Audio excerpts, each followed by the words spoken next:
Now for our best-in-class segment, staying with bonds. Today we are joined by the JPMorgan Investment Advisor Portfolio Manager, Doug Swanson. Swanson manages the Bloomberg Best U.S. Bond Fund, the JPMorgan Mortgage-Backed Securities Fund, and it has about $2.2 billion in assets and has outperformed 96% of its peers over the past 5 years. Doug, I've got to ask you your reaction on what the Fed did yesterday and how it's going to affect your portfolio.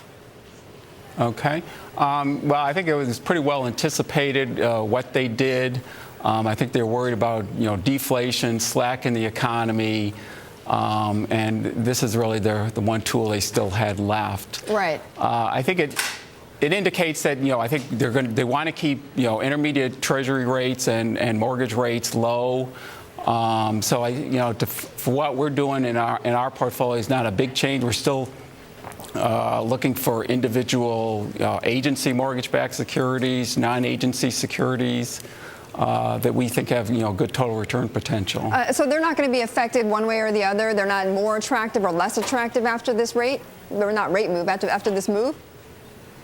Well, I think they've signaled that they want to keep intermediate rates lower for 6-9 months, probably even longer than that, and that lower volatility or anticipated volatility makes mortgages generally more attractive. So to some extent, we saw mortgage prices increase yesterday, so I think the market is anticipating that as well. But what we're still continuing to focus on is secondary mortgages. Sometimes you can find a lot cheaper than where some of the more on-the-run mortgages are. Okay, well then, what is the biggest risk for you then? Well, I think longer term, the risk is, what happens with Fed policy over the next year or two? What happens to the dollar? Does the Fed lose credibility at some point? I think that's the risk for every bond investor out there right now. Right, the risk for every bond investor. So then, how are you trying to hedge your portfolio against that?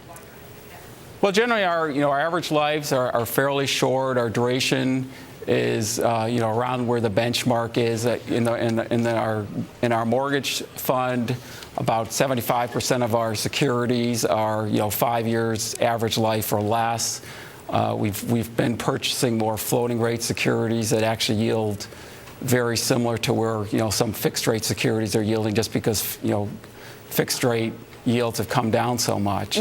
So I think there's some opportunities to still get good yield, but not take on that much risk.